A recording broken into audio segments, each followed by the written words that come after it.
ఏపీలో కూటమి ప్రభుత్వం ఏర్పడి ఏడాది కావస్తోంది. అయితే మరలా అధికారంలోకి వచ్చేందుకు ఇప్పటి నుంచే రంగం సిద్ధం చేస్తోందట టీడీపీ. సిక్కోలు జిల్లాలో క్షేత్రస్థాయిలో బలమైన కేడర్ ఉన్నందున వారిని మరింత బలోపేతం చేయటానికి నూతన కమిటీలను నియమించనున్నారట. ఇక గ్రామ స్థాయి నుండి నియోజకవర్గ స్థాయి వరకు ద్వితీయ శ్రేణి నాయకుడికే నాయకత్వ బాధ్యతలు అప్పగించనున్నారనే టాక్ వినపడుతోందట. ఏమా బాధ్యతలు, ఏంటా కథ? Let's watch. ఏపీలో టీడీపీ నేతృత్వంలో ప్రభుత్వం ఏర్పడి ఏడాది కావస్తోంది.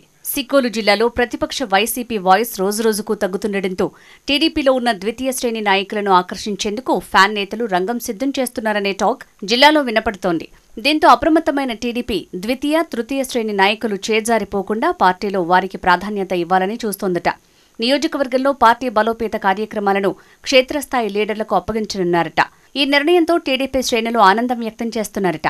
మొన్న జరిగిన ఎన్నికల్లో Pathapatnam MLA, Srikakulam MLA Gondu Shankar, Vizianagaram MP Kalisetti Appalanaidu కార్యకర్త స్థాయి నుంచి ప్రజాప్రతినిధిగా ఎలా ప్రమోట్ అయ్యారు, అదే స్థాయిలో రాబోయే రోజుల్లో ద్వితీయ శ్రేణి నాయకత్వాన్ని ప్రమోట్ చేయడానికి మీ సత్తా చూపండి అంటూ అధినేత చంద్రబాబు నుంచి ఓ సందేశం వచ్చిందనే టాక్ వినపడుతోంది.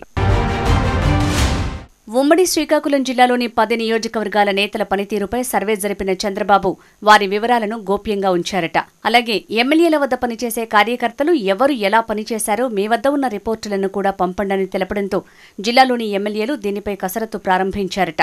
జనాల్లో వారి పరపతి తదితర అంశాలను పొందుపరచాలని తెలిపారట. వీరి రిపోర్టును సీఎం చంద్రబాబు నిర్వహించిన సర్వే రిపోర్టుతో సరిపోల్చనున్నారనే టాక్ వినపడుతోంది. ఒకవేళ జమిలీ ఎన్నికలు 2027లో వస్తే అందుకు సిద్ధంగా ఉండాలని ఇప్పటి నుంచే కసరత్తులు ప్రారంభించారట. ఈ మధ్యకాలంలో ఎమ్మెల్యేల పనితీరుపై వచ్చిన రిపోర్టుని కూడా పరిగణనలోకి తీసుకునే అవకాశాలు మెండుగా ఉన్నాయట. వారి పనితీరు బాగోలేకపోతే పక్కనబెట్టి ద్వితీయ, తృతీయ శ్రేణి నాయకులకు పట్టం గడతారట. నామినేటెడ్ పదవులు దక్కిన సైకిల్ నేతలు పార్టీ పదవుల కోసం ఎదురుచూస్తున్నారు. ఈ మేరకు జిల్లాలోని ప్రతి ఒక్క కమిటీని రద్దు చేసి నూతనంగా కమిటీలను ఏర్పాటు చేయాలని జిల్లా పార్టీ అధ్యక్షుడు పేర్కొన్నారు.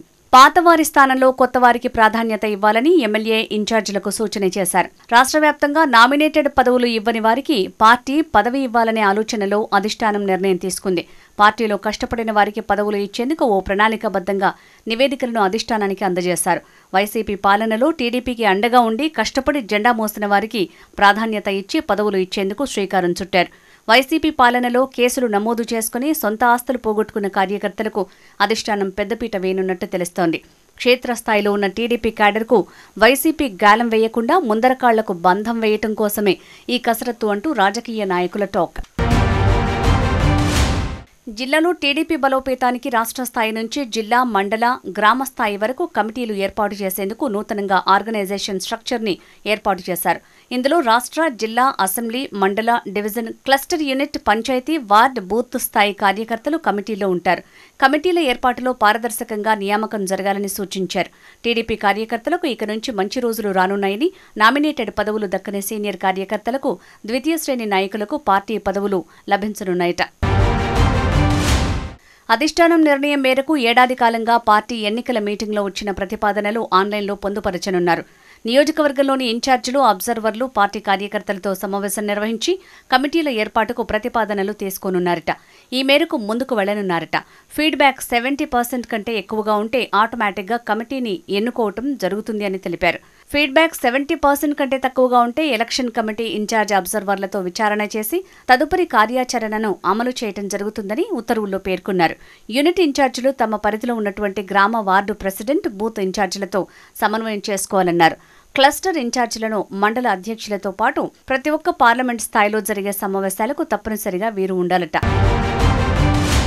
ఎమ్మెల్యేలు ఏ మీటింగ్ పెట్టినా గ్రామ, వార్డు ఇన్ఛార్జి నుంచి మండల ఇన్ఛార్జి వరకు ఉన్న అందరినీ కలుపుకుని వెళ్లాల్సిన బాధ్యత ఉందని అధినేత చంద్రబాబు చెప్పారట. మొన్నటి వరకు కొంతమందిని పిలిచి కొంతమందిని పిలవకుండా ఉండొద్దని, అక్కడి సీనియర్ కార్యకర్తలకు పెద్దపీట వేయాల్సిన బాధ్యత ఆ ఇన్ఛార్జీలదేనని అధినేత ఖరాఖండిగా తెలిపారట. దీంతో అధినేత ఇచ్చిన తీపి కబురు క్యాడర్కి తీపి చేస్తుందా, లేక వీరు ఎక్కడ మనల్ని డామినేట్ చేస్తారని సీనియర్ నాయకులు, నియోజకవర్గ ఎమ్మెల్యేలు తొక్కిపడేస్తారా అన్నది వేచి చూడాల్సిందేనని అంటున్నారు రాజకీయ నాయకులు. కానీ మరో కోణంలో బాబు తెప్పించుకున్న లిస్టు, ఇక్కడ ఎమ్మెల్యేలు పంపిన లిస్టులను పక్కన పెట్టుకుని మహానాడు తర్వాత జరిగే కార్యక్రమంలో నియోజకవర్గం వారీగా మీటింగ్ ఉంటుందట. అప్పుడు భవిష్యత్తు తేలుతుందట.